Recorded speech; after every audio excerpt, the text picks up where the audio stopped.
ಶುಭ ಶುಕ್ರವಾರ ವಿಶೇಷ ಬುಲೆಟಿನ್ಗೆ ಸ್ವಾಗತ. ನಾನು ಅವಿನಾಶ್ ಶಿವಾನ್. ನಾನು ಹರಿಪ್ರಸಾದ್. ಬಹಳ ಮುಖ್ಯವಾಗಿ ಇವತ್ತು ರಾಜ್ಯ ಸರ್ಕಾರ ವೀಕೆಂಡ್ ಲಾಕ್ಡೌನ್ಗೆ ಸಂಬಂಧಪಟ್ಟಂತಹ ನಿರ್ಧಾರವನ್ನ ಕೈಗೊಳ್ಳುತ್ತಾ ಯಾವ ಸ್ವರೂಪದ ನಿರ್ಧಾರ ಬರುತ್ತೆ? ಸಂಪೂರ್ಣವಾಗಿ ವೀಕೆಂಡ್ ಲಾಕ್ಡೌನ್ ಅನ್ನ ಹಿಂಪಡಿತಾರಾ ಅಥವಾ ವೀಕೆಂಡ್ ಲಾಕ್ಡೌನ್ಗೆ ಸಂಬಂಧಪಟ್ಟಂತೆ ರಾಜ್ಯ ಸರ್ಕಾರದ ನಿಲುವು ಯಾವ ಸ್ವರೂಪದಲ್ಲಿರುತ್ತೆ? ಅತಿ ಹೆಚ್ಚು ಸೋಂಕಿತರು ಇರುವಂತಹ ಜಿಲ್ಲೆಗಳಲ್ಲಿ, ವಿಶೇಷವಾಗಿ ಬೆಂಗಳೂರು ನಗರ ಜಿಲ್ಲೆ ಇರಬಹುದು, ಬೆಂಗಳೂರು ಗ್ರಾಮಾಂತರ ಜಿಲ್ಲೆ ಇರಬಹುದು, ಮೈಸೂರು, ದಕ್ಷಿಣ ಕನ್ನಡ, ಉಡುಪಿ, ಇಂತಹ ಜಿಲ್ಲೆಗಳಲ್ಲಿ ಸರ್ಕಾರ ಸಪರೇಟ್ ಆದಂತಹ ನಿಯಮವನ್ನೇನಾದ್ರೂ ಜಾರಿಗೊಳಿಸುತ್ತಾ, ಹಾಗೇನೆ ಅಥವಾ ಇವತ್ತು ಇಡೀ ಕರ್ನಾಟಕಕ್ಕೆ ಫುಲ್ ಫ್ರೀ ಮಾಡುವಂತಹ ಕೆಲಸವನ್ನು ಮಾಡುತ್ತಾ, ನೈಟ್ ಕರ್ಫ್ಯೂ ಅನ್ನು ಯಥಾ ಪ್ರಕಾರವಾಗಿ ಮುಂದುವರಿಸುವಂತಹ ಸಾಧ್ಯತೆ ಇದೆಯಾ ಅಥವಾ ನೈಟ್ ಕರ್ಫ್ಯೂ ಅನ್ನು ಕೂಡ ಹಿಂಪಡಿತಾರೆ? ಯಾಕಂದ್ರೆ ನೈಟ್ ಕರ್ಫ್ಯೂ ಅನ್ನೋದು ಬಹಳ ಸುಲಭವಾಗಿ ಸರ್ಕಾರ ನೈಟ್ ಕರ್ಫ್ಯೂನ ಜಾರಿಗೊಳಿಸುತ್ತೆ, ಆದ್ರೆ ಅದರ ಇಂಪ್ಯಾಕ್ಟ್ ಬಹಳ ದೊಡ್ಡ ಪ್ರಮಾಣದಲ್ಲಿ ಇರುತ್ತೆ. ಆದ್ರೆ ವಾಸ್ತವವಾಗಿ ನೈಟ್ ಕರ್ಫ್ಯೂನಿಂದ ಸೋಂಕಿತರ ಪ್ರಮಾಣದಲ್ಲಿ ಭಾರಿ ಇಳಿಕೆಯಾಗಿದೆ ಅಥವಾ ಏರಿಕೆಯಾಗಿದೆ ಅನ್ನುವಂಥದ್ರ ಬಗ್ಗೆ ಯಾವುದೇ ಖಾತ್ರಿಯಾದಂತಹ ಅಂಕಿಅಂಶಗಳು ಇಲ್ಲ. ಕರ್ಫ್ಯೂ ಸೇರಿದಂತೆ ಬಿಗಿ ಕ್ರಮಗಳ ಬಗ್ಗೆ ಮಹತ್ವದ ಸಭೆಯನ್ನ ಇವತ್ತು ಮುಖ್ಯಮಂತ್ರಿ ಬಸವರಾಜ ಬೊಮ್ಮಾಯಿ ಅವರು ಕರೆದಿದ್ದಾರೆ. ಸಿಎಂ ಗೃಹ ಕಚೇರಿ ಕೃಷ್ಣಾದಲ್ಲಿ ಇವತ್ತು ಈ ಒಂದು ಸಭೆ ನಡೆಯುತ್ತೆ. ಮಧ್ಯಾಹ್ನ 1 ಗಂಟೆಗೆ ಸಭೆ ಆರಂಭ ಆಗತ್ತೆ. ಸಿಎಂ ಅವ್ರ ಜೊತೆಗೆ ಕೆಲ ಸಚಿವರು ಕೂಡ ಇವತ್ತು ಗೃಹ ಕಚೇರಿ ಕೃಷ್ಣಾದಲ್ಲಿ ಭಾಗಿಯಾಗ್ತಾರೆ. ಉಳಿದಂತೆ ಇನ್ನೂ ಕೆಲವರು ವಿಶೇಷವಾಗಿ ಈ ಒಂದು ಮೀಟಿಂಗ್ ನಲ್ಲಿ ವರ್ಚುವಲ್ ಆಗಿ ಭಾಗಿಯಾಗ್ತಾರೆ. ಗೃಹ ಸಚಿವ ಒಂದು ಮಾರ್ಗದರ್ಶನ ಅಕ್ಷರಶಃ ಪಾಲಿಸಿರುವಂಥದ್ದು ನಮ್ಮ ಹಿರಿಯ ಜಗದ್ಗುರುಗಳು, ಅದನ್ನೇ ಇವತ್ತಿನ ಜಗದ್ಗುರುಗಳು ಕೂಡ ಮುಂದುವರಿಸಿದ್ದಾರೆ. ದಾಸೋಹ ದಿನಾಚರಣೆಯನ್ನು ಸಿದ್ಧಗಂಗಾ ಮಠದಲ್ಲಿ ನಾವು ಅಲ್ಲಿ ಆಚರಣೆ ಮಾಡಬೇಕನ್ನುವಂಥ ತೀರ್ಮಾನ ಮಾಡಿದ್ದೇವೆ ಮತ್ತು ನಮ್ಮ ಸರ್ಕಾರ ಅದೇ ದಾರಿಯಲ್ಲಿ ಹೋಗ್ತಾ ಇದೆ. ನಾವು 4 kg ಅಕ್ಕಿ ಇರೋದನ್ನು 5 ಮಾಡಿದ್ದೇವೆ ಮತ್ತು ಈ ಮಠಗಳಿಗೆಲ್ಲ ಕೂಡ ರೇಷನ್ ಅಕ್ಕಿ ಕೊಡುವಂಥದ್ದು, 1 kg ಜೋಳ ರಾಗಿ ಕೊಡಬೇಕನ್ನುವಂಥ ತೀರ್ಮಾನ. ವಿದ್ಯಾದಾಸೋಹವನ್ನು ಮಾಡ್ತಾಯಿದ್ದೇವೆ. ವಿದ್ಯಾರ್ಥಿ ವೇತನ ನಿನ್ನೆ ಕಾರ್ಮಿಕ ಮಕ್ಕಳಿಗೆ ನೇರವಾಗಿ ವಿದ್ಯಾರ್ಥಿ ವೇತನ ಶಾಲೆಯ ಒಂದು ವಿದ್ಯಾಸಲ ಕೊಟ್ಟಿದ್ದೇವೆ, ರೈತರ ಮಕ್ಕಳಿಗೆ ಕೊಟ್ಟಿದ್ದೇವೆ. ಹೀಗೆ ನಿಜವಾಗ್ಲೂ ಕೂಡ ಅಕ್ಷರಶಃ ವಿದ್ಯಾದಾಸವನ್ನು ಮಾಡ್ತಾಯಿದ್ದೇವೆ ಮತ್ತು ದೊಡ್ಡ ಪ್ರಮಾಣದಲ್ಲಿ ಈ ವರ್ಷ ಮನೆಗಳನ್ನು 5 ಲಕ್ಷ ರಾಜ್ಯ ಸರ್ಕಾರ, ಸುಮಾರು 6.5 ಲಕ್ಷ ಕೇಂದ್ರ ಸರ್ಕಾರದೇನು ಬಿಡುಗಡೆ ಆಗಿದೆ, ಅವು ಮನೆಗಳನ್ನು ಕಟ್ಟುವಂಥ ಕಾರ್ಯಕ್ರಮ ಮಾಡಿದ್ದೇವೆ.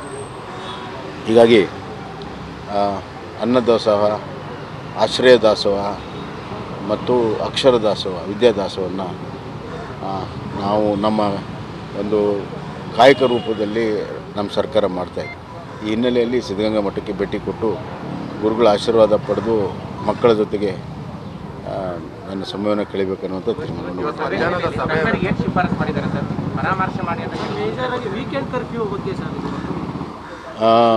ಇವತ್ತು 1 ಗಂಟೆಗೆ ಸಭೆ ಆಗ್ತದೆ. ಅಲ್ಲಿ ತಜ್ಞರ ಒಂದು ಅಭಿಪ್ರಾಯ ಅಲ್ಲೇ ವ್ಯಕ್ತ ಆಗ್ತದೆ. ಹಲವಾರು ವಿಚಾರಗಳಿದ್ದಾವೆ.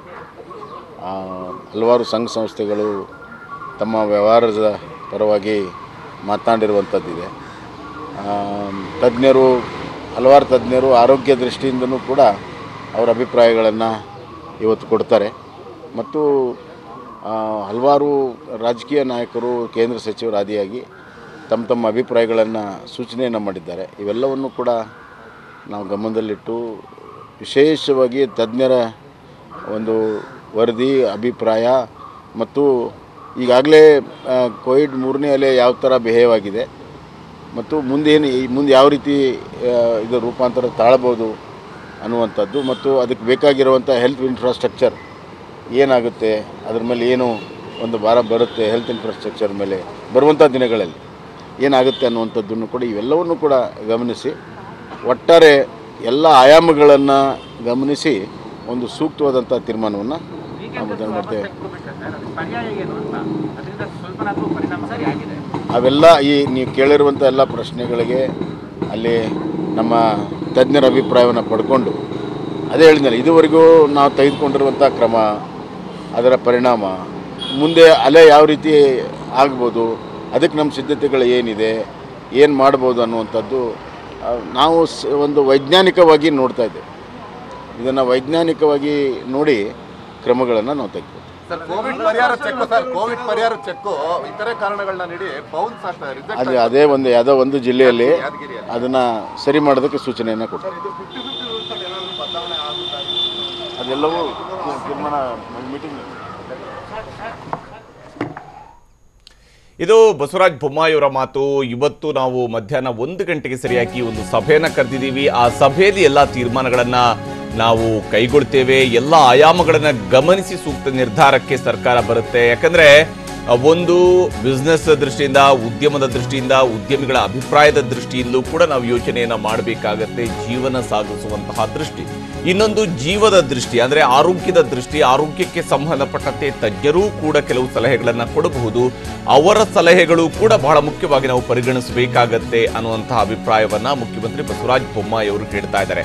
ಒಂದು ವೇಳೆ ತಜ್ಞರು ಇಲ್ಲ, ಈ ಹಂತದಲ್ಲಿ ನಾವು ಯಾವುದೇ ಕಾರಣಕ್ಕಾಗಿ ಕೂಡ ರಿಲ್ಯಾಕ್ಸ್ ಮಾಡೋದಕ್ಕೆ ಸಾಧ್ಯ ಇಲ್ಲ ಅನ್ನುವಂತಹ ಅಭಿಪ್ರಾಯವನ್ನು ವ್ಯಕ್ತಪಡಿಸಿದ್ರೆ, ಅಥವಾ ಸರ್ಕಾರಕ್ಕೆ ಒಂದು ಮುನ್ನೆಚ್ಚರಿಕೆಯನ್ನ ಕೊಟ್ರೆ, ಇಲ್ಲ ಈಗ ನಾವು ಏನಾದರೂ ಬೇಗನೆ ಬಿಗಿ ನಿಯಮಗಳನ್ನು ಸಡಿಲಿಕೆ ಮಾಡಿದರೆ ಆಗ ಜನರ ಓಡಾಟ ಜಾಸ್ತಿಯಾಗಿ ಸೋಂಕಿನ ಪ್ರಭಾವ ಜಾಸ್ತಿ ಆಗುವಂತಹ ಸಾಧ್ಯತೆಯ ಬಗ್ಗೆ ಏನಾದರೂ ಅವರು ಅಂದಾಜಿಸಿದರೆ ಆಗ ತಜ್ಞರ ಸಲಹೆಗೆ ಹೆಚ್ಚಿನ ಮಹತ್ವವನ್ನು ರಾಜ್ಯ ಸರ್ಕಾರ ಕೊಡಲೇಬೇಕಾಗತ್ತೆ. ಹಾಗಿದ್ರೂ ಕೇಂದ್ರ ಸಚಿವರಿರಬಹುದು, ಭಾರತೀಯ ಜನತಾ ಪಕ್ಷದ ಮುಖಂಡರಿರಬಹುದು, ಸಂಸದರಿರಬಹುದು, ಹಾಗೆಯೇ ಪ್ರತಿಪಕ್ಷಗಳ ನಾಯಕರುಗಳಿರಬಹುದು, ಇವರೆಲ್ಲರೂ ಕೂಡ ಹೇಳಿರುವಂತಹ ಮಾತುಗಳನ್ನು, ಸಲಹೆಗಳನ್ನು ಆಧರಿಸಿ ರಾಜ್ಯ ಸರ್ಕಾರ ಅಂತಿಮವಾಗಿ ಇವತ್ತೊಂದು ತೀರ್ಮಾನಕ್ಕೆ ಬರುತ್ತೆ ಅನ್ನುವಂತಹ ಮಾತನ್ನ ಮುಖ್ಯಮಂತ್ರಿ ಬಸವರಾಜ ಬೊಮ್ಮಾಯಿ ಅವರು ಹೇಳಿದ್ದಾರೆ.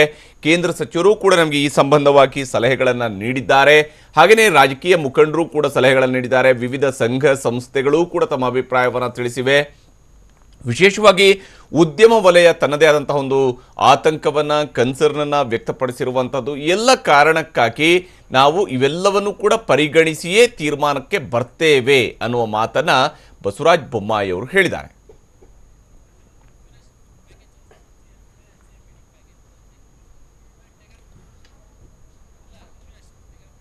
ಎಲ್ಲರ ಚಿತ್ತ ಇವತ್ತಿನ ಮೀಟಿಂಗ್ನತ್ತ ಇದೆ. ವೀಕೆಂಡ್ ಕರ್ಫ್ಯೂ 2 ವಾರ ನೋಡಿದ್ದೀವಿ, 3ನೇ ವಾರಕ್ಕೂ ಕೂಡ ಇದು ಎಕ್ಸ್ಟೆಂಡ್ ಆಗುತ್ತಾ ಅನ್ನೋದು ಪ್ರಶ್ನೆ. ಎಲ್ಲ ವಿಚಾರಗಳು ಈಗಾಗಲೇ ಹೇಳಿದ ಹಾಗೆ ಆಯಾಮಗಳನ್ನೆಲ್ಲ ನೋಡಿ, ಏನು ವೀಕೆಂಡ್ ಕರ್ಫ್ಯೂ ಮಾಡಿದ್ರೇನು, ಮಾಡದೆ ಹೋದ್ರೇನು, ಎಲ್ಲವನ್ನು ಕೂಡ ನೋಡಿ ಇವತ್ತು ನಿರ್ಧಾರ ತೆಗೆದುಕೊಳ್ಳಲಾಗುತ್ತೆ. ಹಾಗಾದರೆ ಇವತ್ತಿನ ಮೀಟಿಂಗ್ನ ಕುತೂಹಲ ಹೇಗಿದೆ, ಬನ್ನಿ ರಿಪೋರ್ಟ್ ನೋಡೋಣ.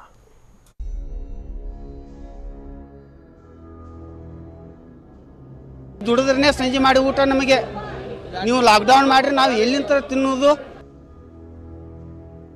ಅವ್ರ ನೌಕರಿ ಅವ್ರದ್ದು ನಡಿತೈತಿ, ಎಲ್ಲಾರ್ದು ನಡಿತೈತಿ, ದುಡ್ಕೊಂತ ನಡಿತೈತಿ. ಶನಿವಾರ ರವಿವಾರ ಬಂದ್ ಮಾಡಬೇಡ್ರಿ.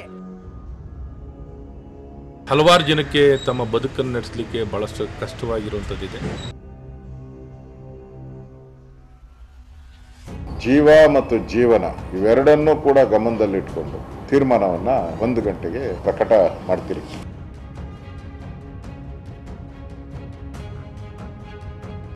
ಇನ್ನು ಕೆಲವು ಗಂಟೆಗಳಷ್ಟೇ ಬಾಕಿ ಕರುನಾಡ ಭವಿಷ್ಯ ನಿರ್ಧಾರವಾಗಲಿದೆ. ಇಡೀ ರಾಜ್ಯದ ಜನ ತದೇಕ ಚಿತ್ತದಿಂದ ಕಾದು ನೋಡ್ತಿರುವ ಅತಿ ದೊಡ್ಡ ನಿರ್ಧಾರ ಹೊರಬೀಳಲಿದೆ. ಯಾಕಂದ್ರೆ ಇಂದು ಸಿಎಂ ಮಹತ್ವದ ಸಭೆ ನಡೆಸಲಿದ್ದು ವೀಕೆಂಡ್ ಕರ್ಫ್ಯೂ ಭವಿಷ್ಯ ತೀರ್ಮಾನವಾಗಲಿದೆ.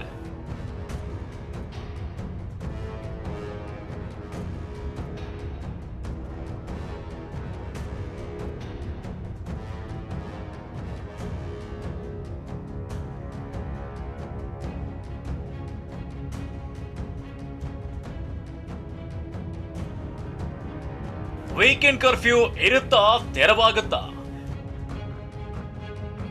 ಕರ್ಫ್ಯೂ ಭವಿಷ್ಯ ನಿರ್ಧಾರಕ್ಕೆ ಕೌಂಟ್ ಡೌನ್ ಶುರು.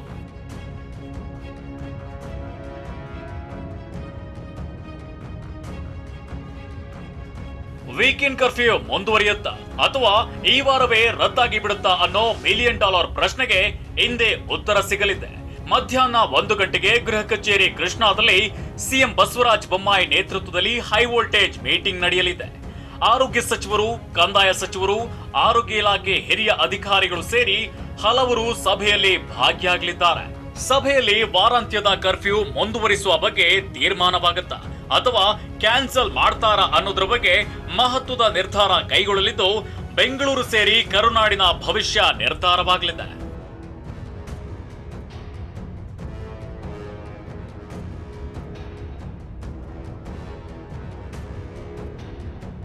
ಒಂದು ಗಂಟೆಗೆ ಕೃಷ್ಣಾದಲ್ಲಿ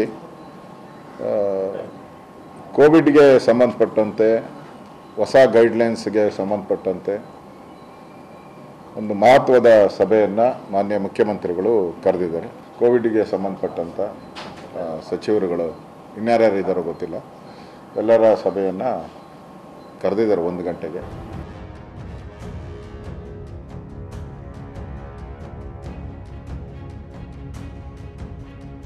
ಇವತ್ತು ರಾತ್ರಿಯಿಂದ ಬಂದ್ ಆಗುತ್ತಾ, ಫ್ರೀ ಆಗುತ್ತಾ? ಬೆಂಗಳೂರು ಸೇರಿ ಕರುನಾಡ ಭವಿಷ್ಯ ಏನಾಗುತ್ತೆ? ಈಗಾಗಲೇ ವೀಕೆಂಡ್ ಕರ್ಫ್ಯೂ ಬೇಡ ಅಂತ ವಿರೋಧ ವ್ಯಕ್ತವಾಗ್ತಿದೆ. ಕೇಂದ್ರ ಸಚಿವರು, ಬಿಜೆಪಿ ನಾಯಕರು, ವಿಪಕ್ಷ ನಾಯಕರು, ವ್ಯಾಪಾರಿಗಳು, ಉದ್ಯಮಿಗಳಿಂದ ವೀಕೆಂಡ್ ಲಾಕ್ಗೆ ಅಪಸ್ವರ ಕೇಳಿ ಬಂದಿದೆ. ಹೀಗಾಗಿ ಈ ಹಿಂದಿನ 2 ವಾರಗಳಂತೆ ಈ ವಾರಾಂತ್ಯವೂ ಲಾಕ್ ಮಾಡ್ತಾರ ಅಥವಾ ಈ ವಾರದಿಂದ ಫ್ರೀ ಬಿಡ್ತಾರ ಅನ್ನೋದು ಕ್ಯೂರಿಯಾಸಿಟಿ ಹುಟ್ಟಿಸಿದೆ.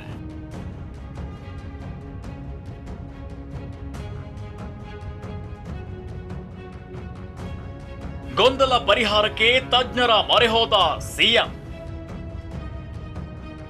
ತಜ್ಞರ ರಿಪೋರ್ಟ್ ಮೇಲೆ ನಿಂತಿದೆ ಕರ್ಫ್ಯೂ ಭವಿಷ್ಯ. ವೀಕೆಂಡ್ ಕರ್ಫ್ಯೂ ವಿರುದ್ಧ ಆಕ್ರೋಶದ ಕಹಳೆ ಮೊಳಗಿರೋದ್ರಿಂದ ಗೊಂದಲ ಪರಿಹಾರಕ್ಕೆ ಸಿಎಂ ತಜ್ಞರ ಮೊರೆ ಹೋಗಿದ್ದಾರೆ. ಸ್ಪಷ್ಟ ವರದಿಯನ್ನ ನೀಡುವಂತೆ ಸಲಹಾ ಸಮಿತಿಗೆ ಸಿಎಂ ಸೂಚನೆ ನೀಡಿದ್ದಾರೆ. ಎಲ್ಲ ಮಾಹಿತಿ ಇಟ್ಕೊಂಡೇ ಸಿಎಂ ಇಂದು ಮೀಟಿಂಗ್ ನಡೆಸಲಿದ್ದಾರೆ.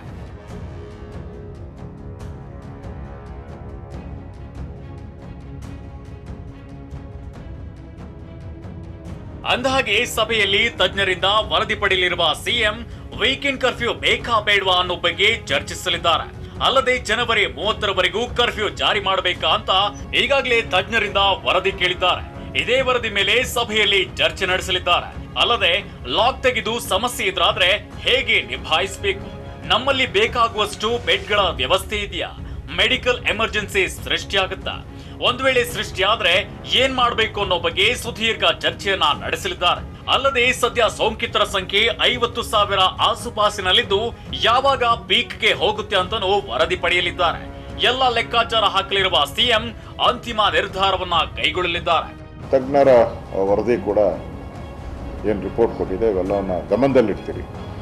ಎಲ್ಲಿ ಕಡಿಮೆ ಇದೆ, ಯಾವ್ಯಾವ ಜಿಲ್ಲೆಗಳಲ್ಲಿ ಕಡಿಮೆ ಇರೋವಂಥದ್ದನ್ನು ಕೂಡ ನಾವು ನೋಡಿದ್ದೀವಿ. ಅಲ್ಲಿ ಏರಿಕೆ ಕೂಡ ಕಡಿಮೆ ಆಗ್ತಾ ಇದೆ, ಕಂಟ್ರೋಲಲ್ಲೂ ಇದೆ. ಆ ಥರದ ಜಿಲ್ಲೆಗಳು ಭಾಳಷ್ಟು ಇದೆ. ಸುಮಾರು 15ರಿಂದ 20 ಜಿಲ್ಲೆಗಳು ಕಡಿಮೆ ಇರೋವಂಥವು ಇದೆ. ಒಟ್ನಲ್ಲಿ ವೀಕೆಂಡ್ ಕರ್ಫ್ಯೂ ಮುಂದುವರಿಸಬೇಕಾ ಬೇಡವಾ ಅನ್ನೋ ಕನ್ಫ್ಯೂಷನ್ ಸರ್ಕಾರವನ್ನ ಅಡಕತ್ತರಿಯಲ್ಲಿ ಸಿಲುಕಿಸಿದೆ. ಈ ಇಕ್ಕಟ್ಟಿನಿಂದ ಹೊರಬರಲು ಸಿಎಂ ಇಂದು ಹೈ ವೋಲ್ಟೇಜ್ ಸಭೆಯನ್ನ ನಡೆಸಲಿದ್ದು ಸರ್ಕಾರ ಅದ್ಯಾವ ರೂಲ್ಸ್ ಜಾರಿ ಮಾಡುತ್ತೆ ಅನ್ನೋದು ರಾಜ್ಯದ ಜನರನ್ನ ತುದಿಗಾಲಿನಲ್ಲಿ ನಿಲ್ಲುವಂತೆ ಮಾಡಿದೆ.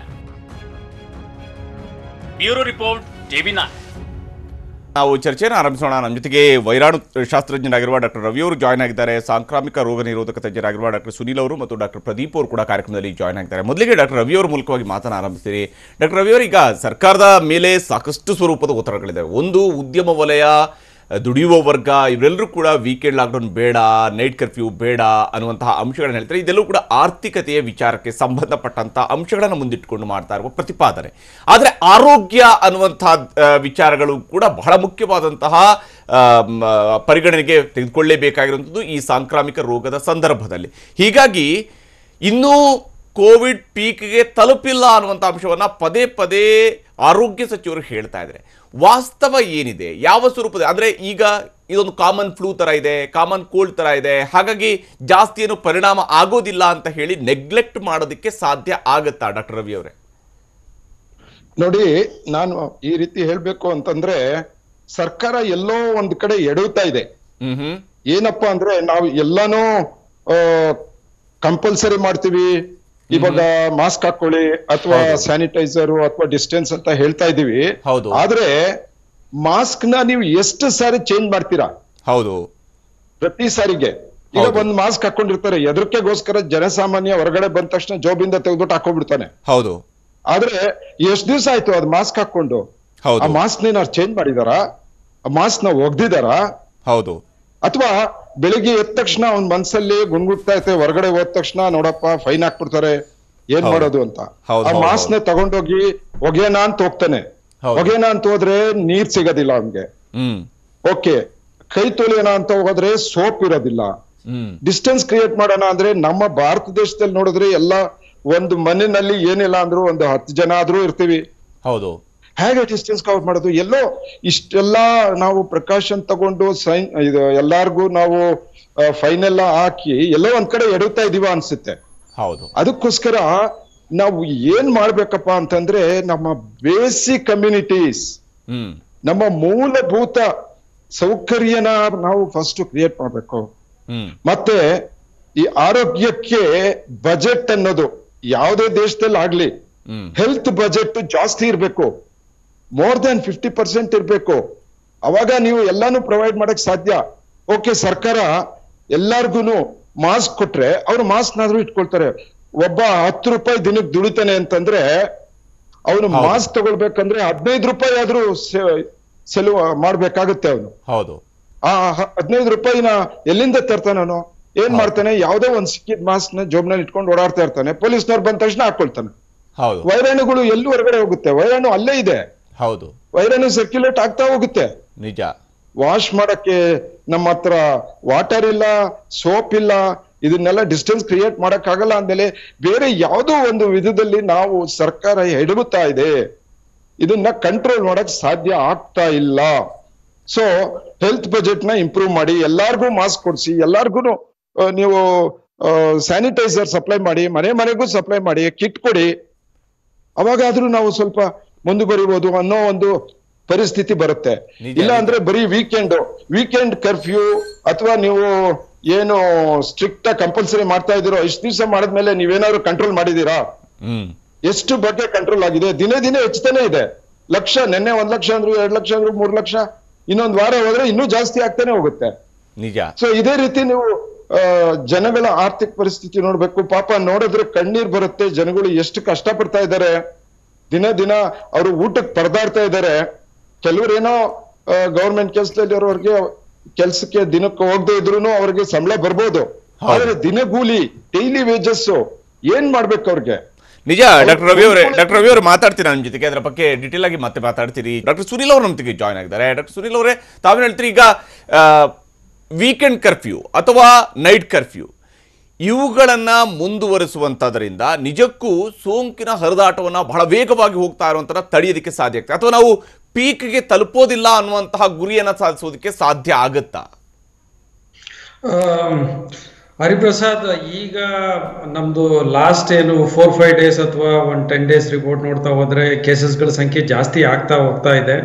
ಸೊ ಹಾಗಾಗಿ ಕೇಸಸ್ಗಳ ಸಂಖ್ಯೆ ಜಾಸ್ತಿ ಆದ್ರೂ ಕೂಡ 90% ಆಫ್ ದ ಪೇಷಂಟ್ಸ್ ಹಾಸ್ಪಿಟಲ್ ಅಲ್ಲಿ ಇಲ್ಲ, ಹೋಮ್ ಐಸೋಲೇಷನ್ ಅಲ್ಲಿ ಇದ್ದಾರೆ.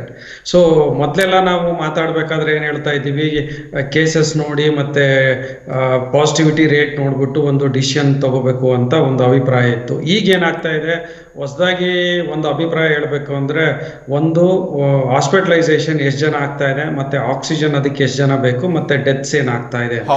ಸೊ ಹಾಸ್ಪಿಟಲೈಸೇಷನ್ ಸಂಖ್ಯೆ ಕಮ್ಮಿ ಇದೆ, ಡೆತ್ಸ್ ಕಮ್ಮಿ ಇದೆ, ಆಕ್ಸಿಜನ್ ಬೆಡ್ ಕಮ್ಮಿ ಇದೆ, ಬಟ್ ಕೇಸಸ್ ಜಾಸ್ತಿ ಆಗ್ತಾ ಇದೆ, ಪಾಸಿಟಿವಿಟಿ ರೇಟ್ಸ್ ಕೂಡ ಅದೇ ತರ ಇದೆ. ಸೊ ಹಾಗಾಗಿ ಈ ಒಂದು ಹಂತದಲ್ಲಿ ಎಲ್ಲೋ ಒಂದ್ ಕಡೆ ನೋಡಿದಾಗ ಇನ್ನೊಂದು ಇಂಪಾರ್ಟೆಂಟ್ ಆಸ್ಪೆಕ್ಟ್ ಏನಂದ್ರೆ, ನಾವು ಪೀಕಿಗೆ ರೀಚ್ ಆಗಿ ಆಲ್ಮೋಸ್ಟ್ ಕೆಳಗೆ ಏನಾದ್ರು ಬರ್ತಾ ಇದೀವ ಅಂತಂದ್ರೆ ಆ ಒಂದು ಹಂತದಲ್ಲಿ ಒಂದು ಈ ತರ ಡಿಸಿಷನ್ ತಗೊಳ್ಳಿಕ್ಕೆ ಈಸಿ ಆಗುತ್ತೆ.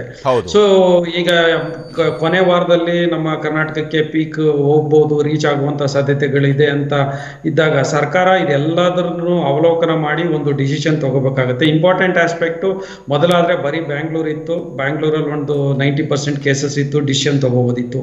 ಈಗ ಹಲವಾರು ಜಿಲ್ಲೆಗಳಲ್ಲಿ ಕೇಸಸ್ಗಳ ಸಂಖ್ಯೆ ಜಾಸ್ತಿ ಇದೆ.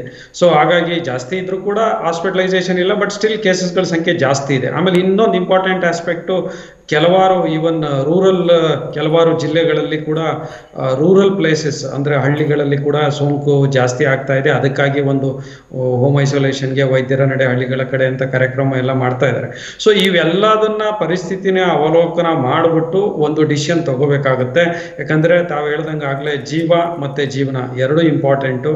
ಬರೀ ಮೆಡಿಕಲ್ ಗ್ರೌಂಡ್ಸ್ ಅಲ್ಲಿ ಡಿಸಿಷನ್ ತಗೋಬೇಕಾ ಅಥವಾ ಎಕನಾಮಿಕ್ ಗ್ರೌಂಡ್ಸ್ ಅಲ್ಲಿ ತಗೋಬೇಕಾ ಅಂತ. ಹಾಗಾಗಿ ಸೊ ಎಲ್ಲೋ ಒಂದ್ ಕಡೆ ಇದನ್ನೆಲ್ಲ ಅವಲೋಕನ ಮಾಡ್ಬಿಟ್ಟು ಮಾಡಿಬಿಟ್ಟು ಒಂದು ಡಿಸಿಷನ್ ತಗೋಬೇಕಾಗುತ್ತೆ. ಇನ್ನೊಂದು ಇಂಪಾರ್ಟೆಂಟ್ ಆಸ್ಪೆಕ್ಟು, ಈಗ ರಿಲ್ಯಾಕ್ಸ್ ಮಾಡಿದರೆ ಏನಾಗುತ್ತೆ, ಮಾಡಲಿಲ್ಲ ಅಂದರೆ ಏನಾಗುತ್ತೆ. ಬೈ ಚಾನ್ಸ್ ರಿಲ್ಯಾಕ್ಸ್ ಮಾಡಿದಾಗ ಇನ್ಫೆಕ್ಷನ್ಸ್ ಏನಾದರೂ ಜಾಸ್ತಿ ಆದರೆ ಅಥವಾ ಮತ್ತೆ ಕೇಸಸ್ ಜಾಸ್ತಿಯಾಗಿ ಹಾಸ್ಪಿಟಲೈಸೇಷನ್ ಜಾಸ್ತಿ ಆದರೆ ಅಂತ ಒಂದು ಸಣ್ಣ ಆತಂಕ ಇದ್ದೇ ಇರುತ್ತೆ. ಅಥವಾ ರಿಲ್ಯಾಕ್ಸ್ ಮಾಡಲಿಲ್ಲ ಅಂದರೆ ಎಕಾನಮಿ ಇಂಪ್ಯಾಕ್ಟ್ ಆಗುತ್ತೆ, ಅದರಿಂದ ಏನೂ ಇಲ್ಲ, ಹೆಂಗಿದ್ರು ಆಲ್ಮೋಸ್ಟ್ ಇದರಲ್ಲಿದ್ದೀವಿ ಅಂತ. ಸೊ ಒಂಥರ ಒಟ್ಟಾರೆಯಾಗಿ ನೋಡಿದರೆ ಎಲ್ಲ ಒಂದು ವಿಷಯಗಳನ್ನ ಒಂದು ಅವಲೋಕನ ಮಾಡಿಬಿಟ್ಟು ಒಂದು ಡಿಸಿಷನ್ನಿಗೆ ಬರಬೇಕಾಗತ್ತೆ. ಹಾಗಾಗಿ ಏನು ಒಂದು ವರದಿ ಕೊಟ್ಟಿದ್ರೆ ಅದರ ಆಧಾರದ ಮೇಲೆ ಸರ್ಕಾರ ಯಾವ ರೀತಿ ಕ್ರಮ ಕೈಗೊಳ್ಳುತ್ತೆ ಅಂತ ಮಧ್ಯಾಹ್ನದ ಸಭೆ ನಂತರ ಗೊತ್ತಾಗುತ್ತೆ. ಹರಿಪ್ರಸಾದ್. ಓಕೆ, ಖಂಡಿತ ಡಾಕ್ಟರ್ ಸುನಿಲ್ ಅವರೇ. ಈಗ ಒಮ್ಮೆ ಗ್ರಾಫ್ ಕೆಳಗಡೆ ಇಳಿತಾ ಇದೆ, ಪೀಕೆ ತಲುಪಿ ನಂತರ ಕೆಳಗಡೆ ಇಳಿತಿದೆ ಅಂತ ಹೇಳಿದಾಗ ನಿರ್ಧಾರಗಳನ್ನ ಕೈಗೊಳ್ಳುವಂಥ ಸುಲಭ ಆಗಬಹುದು.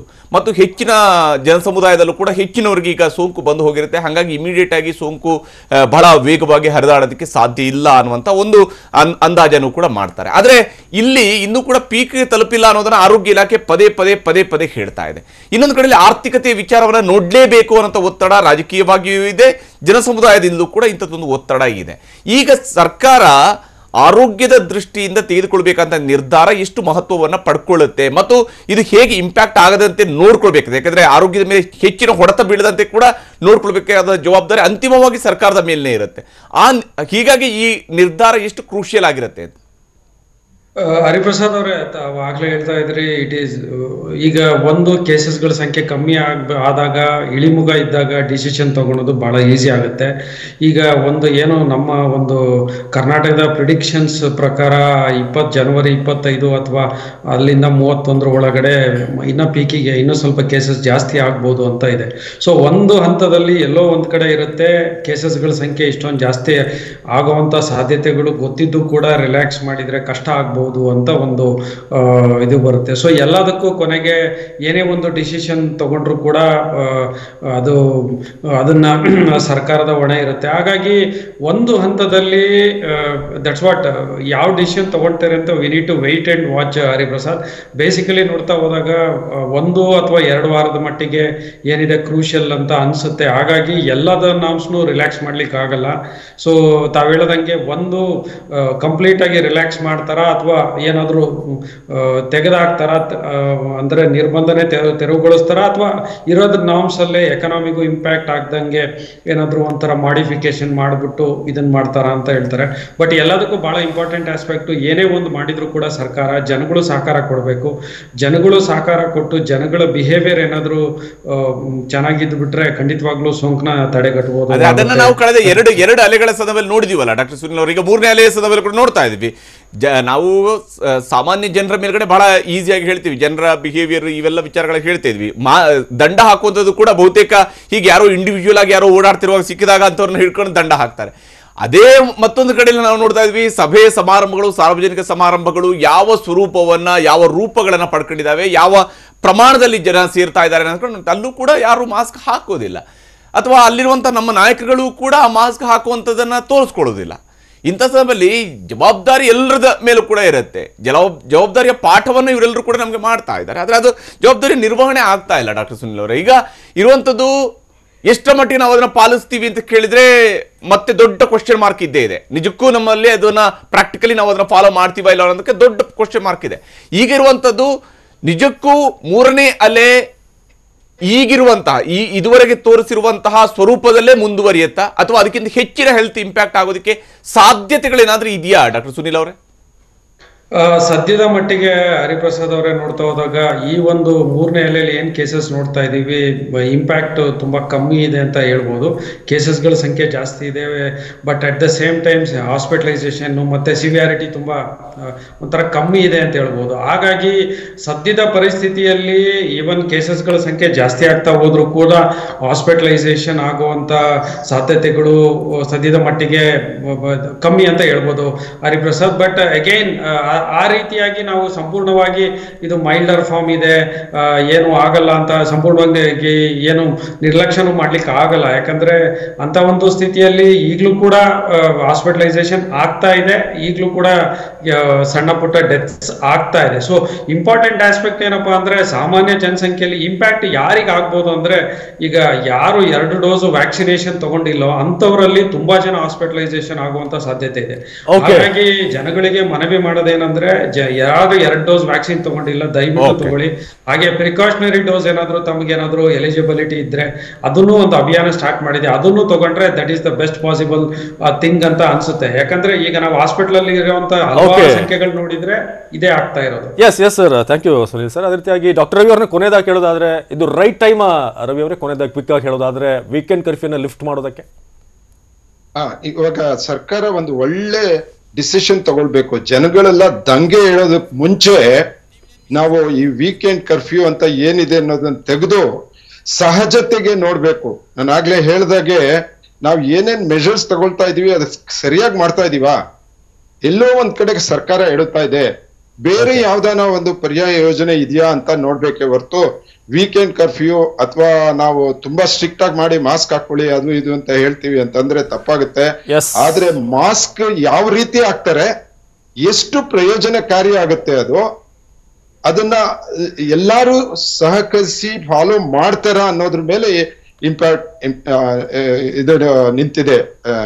ಥ್ಯಾಂಕ್ ಯು ಡಾಕ್ಟರ್ ರವಿ ಅವರೇ ಇದುವರೆಗೆ ಚರ್ಚೆಯಲ್ಲಿ ಭಾಗವಹಿಸೋದಕ್ಕೆ. ನೋಡೋಣ ಏನಾಗುತ್ತೆ ಅಂತ. 1 ಗಂಟೆ ನಂತರ 2 ಗಂಟೆಗೆ ಒಂದು ಕ್ಲಿಯರ್ ಪಿಕ್ಚರ್ ಸಿಗಬಹುದು. ಇವಿಷ್ಟು ಹೊತ್ತಿನ ಪ್ರಮುಖ ಸುದ್ದಿ. ನಿರಂತರ ಸುದ್ದಿಗಾಗಿ ನೋಡ್ತಾರೆ ಟಿವಿ9.